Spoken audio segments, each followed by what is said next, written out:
A twin car bombing attack in Somalia kills over 24 people near the presidential palace in Mogadishu.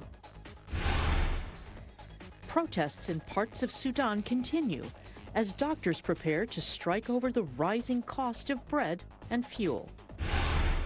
And with only one day left before Christmas, African shoppers snap up festive decorations to add some sparkle to the holiday season. Africa 54 starts right now.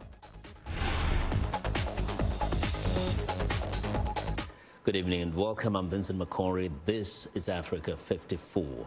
We begin tonight in Somalia, where the death toll from Saturday's double-car bombing attack near the presidential palace in Mogadishu has claimed about 30 people, according to Somali authorities. Mokhtar Daga Kade, the director of public relations of Benadir Regional Administration, says another 54 people were wounded. Saturday's first explosion targeted a security checkpoint near the National Theatre, near the rear entrance of the presidential palace.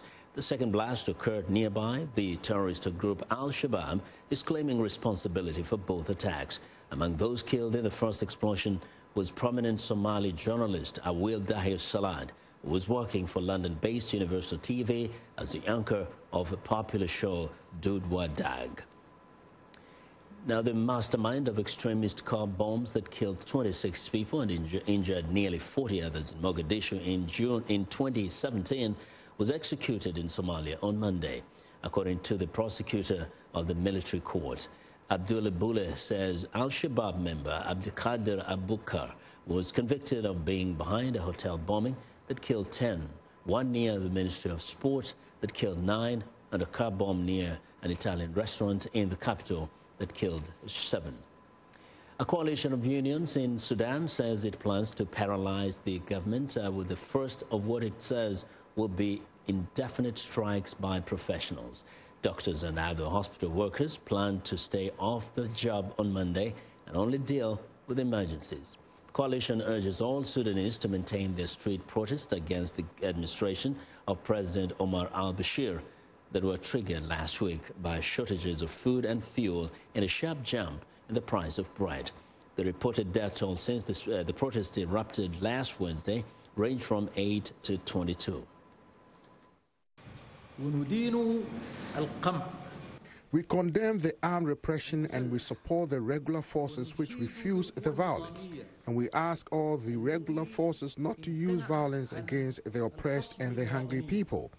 The use of violence will lead to national and international investigation for sure. Well, government officials blame the protests on what they call infiltrators and saboteurs. A tweet sent by the state-run news agency says the Sudanese military stands behind its leadership and will safeguard the country's security and safety and honor. President Omar Bashir seized power in a 1989 Islamist-led coup that ousted democratically elected Sadiq al-Mahdi, who is now Sudan's opposition leader in the past.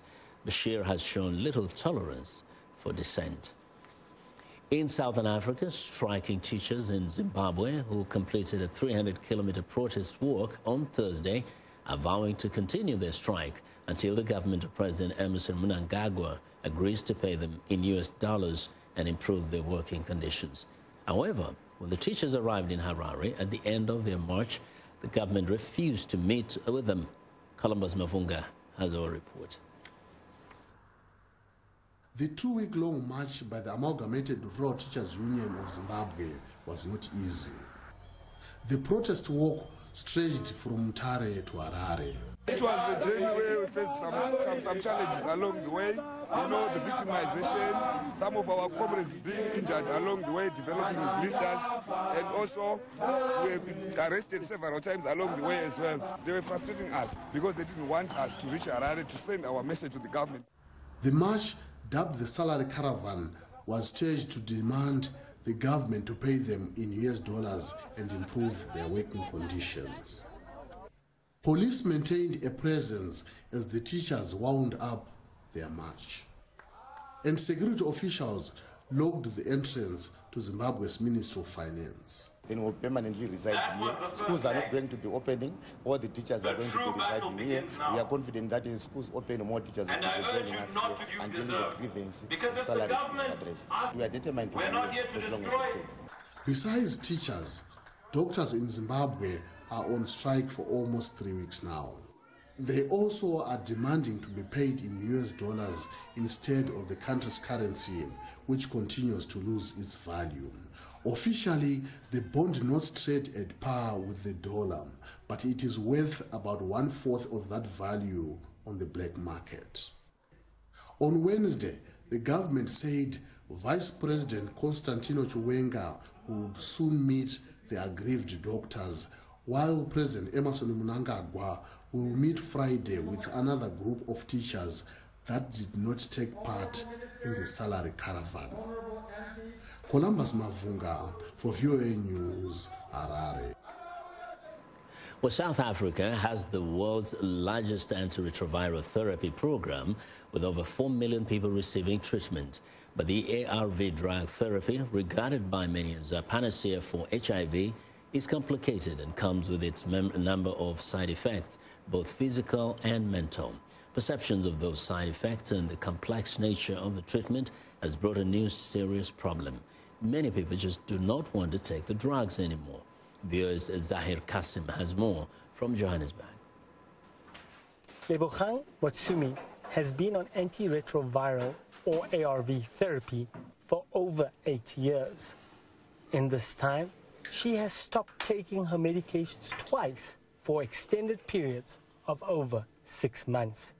Last year, she nearly died because she put off taking her pills, which is exactly what she had planned. I was tired of taking medication, but because I was going through a depressive mode, I kind of knew what could happen to me if I stopped taking my treatment. So for me, it was, I don't think I had the guts to swallow pills or cut myself. So I kind of felt if I stop taking my treatment, eventually something's going to happen and I'll fall ill and pass away.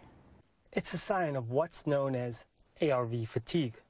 Patients become physically and psychologically wary of living with the side effects and stigma of being HIV positive. Social workers and scientists are seeing an increase in the number of patients with low CD4 cell count levels, a sign they have stopped their ARV treatment. You know, treatment fatigue is a qualitative concept, not a quantitative one. So measuring treatment fatigue is quite difficult.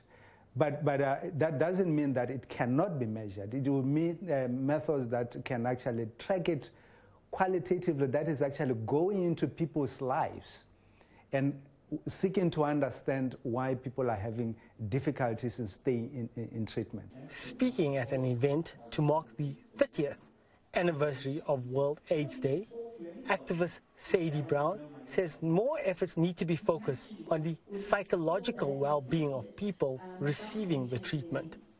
As soon as you start getting ARV fatigue, you get told that you don't want to be on treatment, and that's not necessarily the case. You are just tired. Once a person stops taking their ARVs for an extended period, the disease morphs and requires a different and sometimes stronger drug in order to fight the HIV. Lebogang was lucky. She was able to speak to someone to get back on track with her ARV treatment. But she worries others will not get the opportunity she had and may die without help. Zahir Kasim, VOA News, Johannesburg. Now to West Africa, Nigeria's Federal Road Safety Commission has received government approval for their officers to carry firearms. The commission pushed for the measure after an increase in road crimes and attacks against members of the corps. But not all Nigerians are happy with the idea that the people responsible for road safety will have deadly weapons at their disposal. Timothy Obiezu reports from Abuja. Members of Nigeria's Special Road Squad directing traffic in downtown Abuja, Nigeria's capital.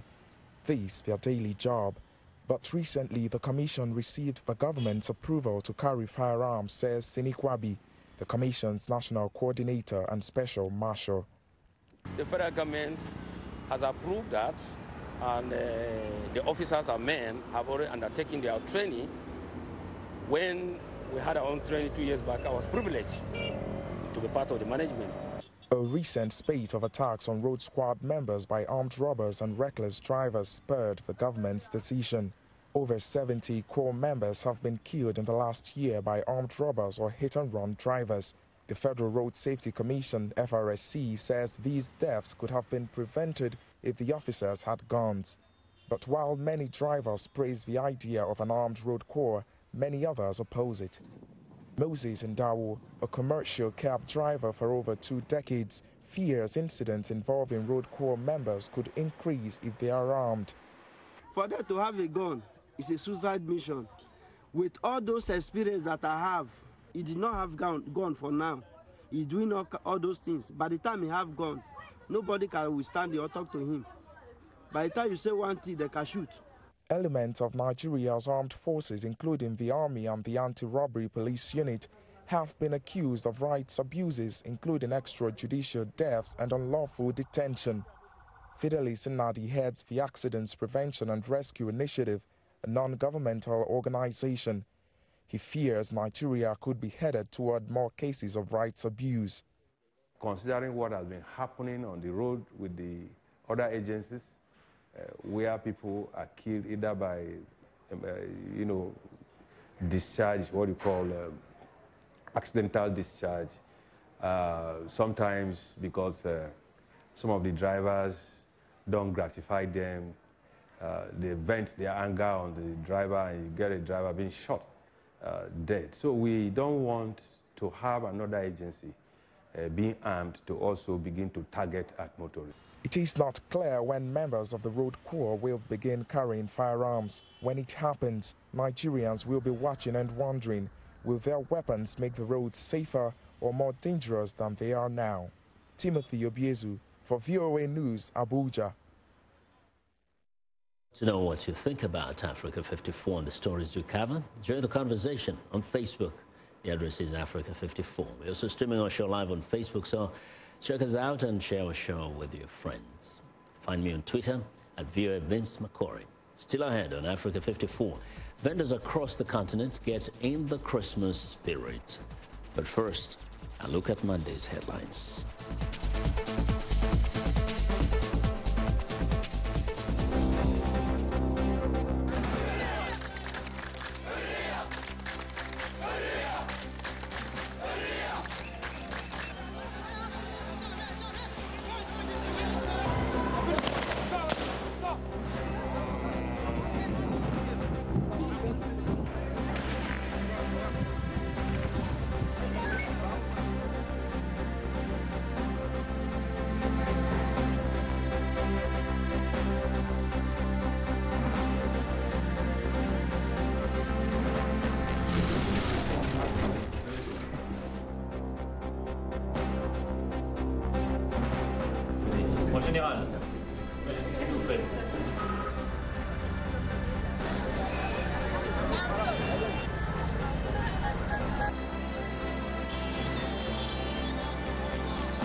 Well, the U.S. government is partially closed until at least Thursday and possibly for days or even weeks beyond. President Donald Trump last week rejected a stopgap spending bill that did not include funds for building a wall along the U.S.-Mexico border. Here's VOA's Michael Bowman. For the fourth time in the last 5 years, Congress and the White House are unable to agree on how much money the federal government should spend for which objectives, causing funding to expire and non-essential services and operations to be halted. Last Wednesday, a shutdown seemed unlikely as the Republican-led Senate unanimously passed a temporary funding bill. The ayes do have it. The motion is agreed to. The White House originally signaled support for the bill, which boosted overall border security spending but did not set aside funds for a wall. But President Trump ultimately rejected it, demanding $5 billion for wall construction. Our great country must have border security. With a wall or a slat fence or whatever you want to call it. The motion is adopted without objection. The Republican-led House of Representatives has approved a spending bill with wall funding, but the measure does not have enough votes to pass the Senate, where Democrats have lined up in fierce opposition. It will never pass the Senate. Not today, not next week, not next year. So, Mr. President, President Trump, if you want to open the government, you must abandon the wall. Plain and simple. Most Republican lawmakers, meanwhile, have rallied around Trump's demand.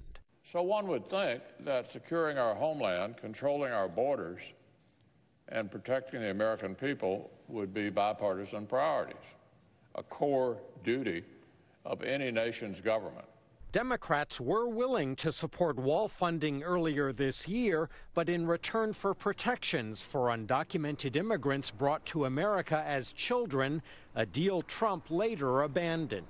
In 2013, the Senate passed bipartisan legislation to dramatically boost border security funding as part of a comprehensive reform of U.S. immigration laws. We cannot continue as a nation with 11 million people residing in the shadows. But that bill died when the Republican-led House refused to consider it.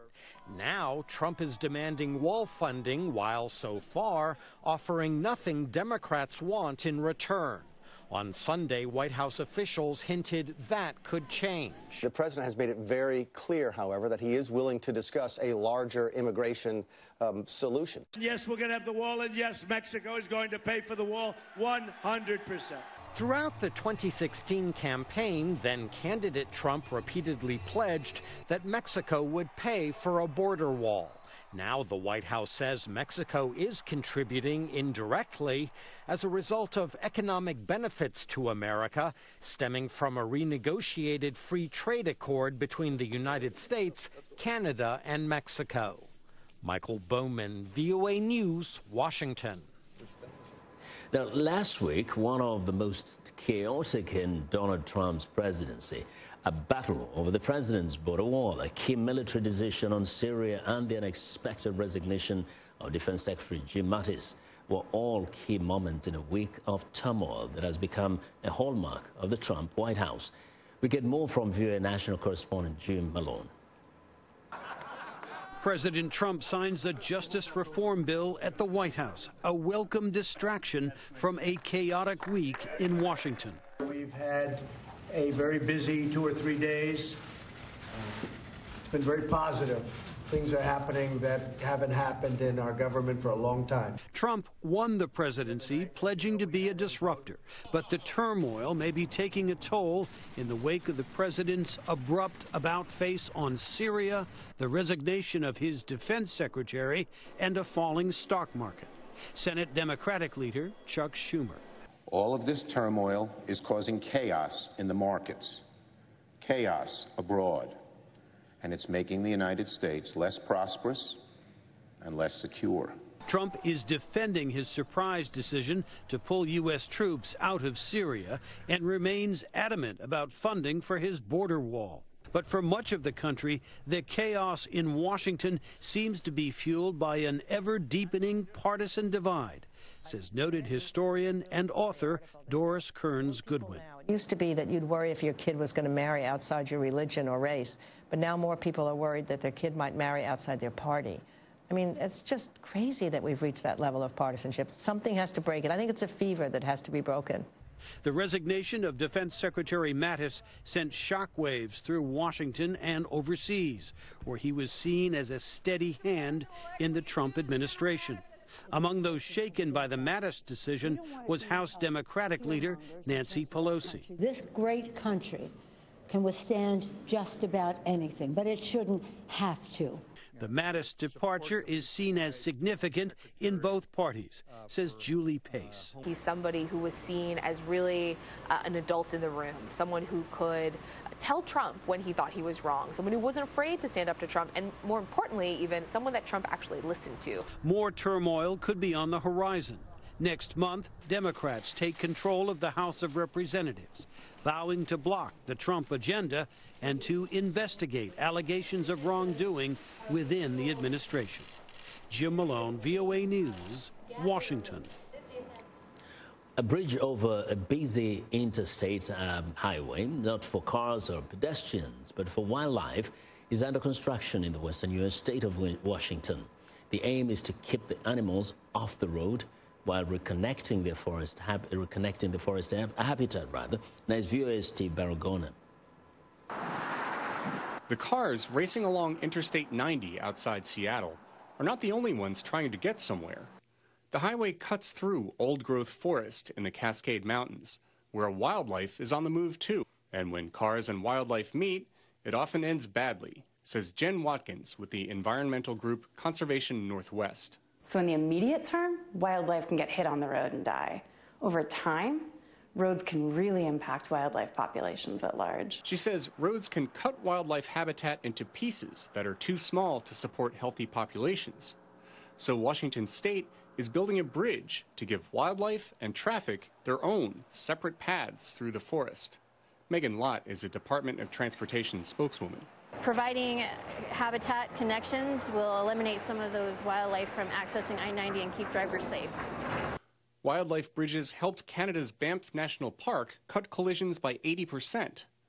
Fences will keep the animals on the path, and walls will keep the traffic noise down. Sometimes a path under the highway makes more sense. Either way, it's not just for the big, car-threatening creatures, Watkins says. Everything from an elk or a grizzly bear down to a small salamander. They need to move to find food, to find mates, to find new places to live as their populations expand, or just as conditions change, like a fire breaks out that changes the habitat. Just 24 wildlife bridges have been constructed nationwide. Watkins says dozens of others are needed. The main barrier, she adds, is funding. Steve Baragona, VOA News. The Smithsonian National Museum of the American Indian here in Washington recently hosted a two-day art market, offering visitors a rare opportunity to purchase artworks by some of the finest Native American artists from across the hemisphere. The handcrafted items in both traditional and contemporary styles included silver and semi-precious jewelry, ceramics, fine apparel, hand-woven basket, traditional beadwork, dolls, paintings, and sculptures. Viewer Julie Tabo spoke with a few of the artists about their work and the inspiration behind them.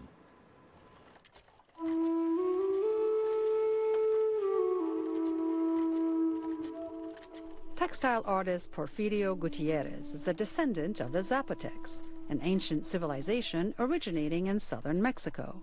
These are pieces that could be used as centerpiece, wall art, or actually as rug. He and his family still create their hand-woven crafts using the time-honored techniques of their ancestors. He describes them as functional art that's inspired by the natural world. One of my memories as a child is walk up into the mountains above the hill to collect the plants that my parents needed for making their dyes, almost like a pilgrimage. They would tell us about the respect that we need to have towards our Mother Earth, as well as where the plants are growing, what are the colors that they give us, and what are the time to collect them. These ways of making colors and making an authentic piece, it's disappearing. So I feel like I need to contribute into the preservation, and the only way to preserve it is to actually employ these old ways of making the arts. Gutierrez's textiles were among the hundreds of handcrafted artworks on display at the Native American Art Market in the Smithsonian's National Museum of the American Indian in Washington. They represent traditional and contemporary works by more than 30 Native artists from North America. Like Gutierrez, many of the artists are inspired by nature. Traditional jeweler Jane Myers, for example, uses elk teeth and buffalo bone for some of her pieces. Each elk has 2 ivory teeth, so I do these necklaces, and then they have buffalo bone beads. I try to use all the same items that we used as traditional Native people 200 years ago. Visual artist Kathleen Wall digs clay from the land around Jemez Pueblo in New Mexico to make her signature dolls. This piece here in particular, she is hand-built from the bottom up, and I use a coil technique. And of course I dig up my clay, and I start from the bottom, I coil, and I keep coiling. After the coiling is done, I let it dry, scrape it, sand it, and then I use a kiln for firing. This is the Sun Father. The museum has been holding the annual event since 2006. What we're hoping that people will take away from this experience is just a realization of the contributions of Native people to the Americas. They were here first. They've always been here. They've gone through a lot of adversity, and they are still thriving, strong, creative cultures.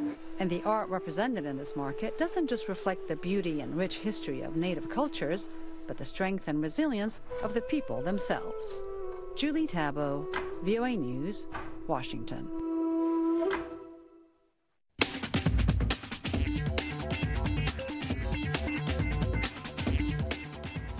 Welcome back to Africa 54, and here's what's trending. With Christmas fast approaching, African shoppers are snapping up festive decorations to add some sparkle to the holiday season.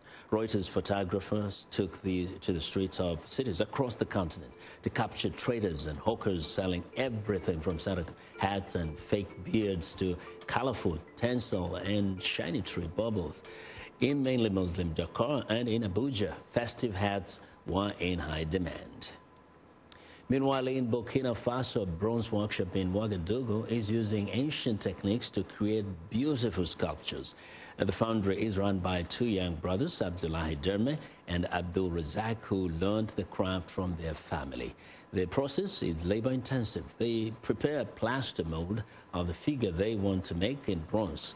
Then they heat up wax in a tin can, pour it inside, and then place the plaster's mold in water.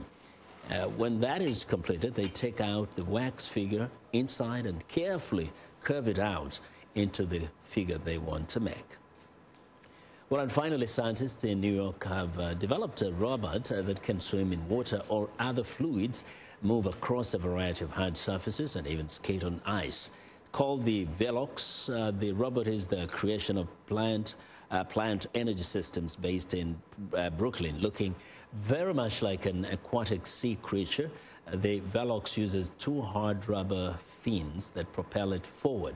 When the robot is on land, the fins are directed on a roughly 45-degree angle downward, moving the robot in a forward direction. Switching from one mode to another can be done by remote control, allowing the Velox to transition from water to land and back. A fully autonomous robot is the ultimate goal, and that's what's trending today.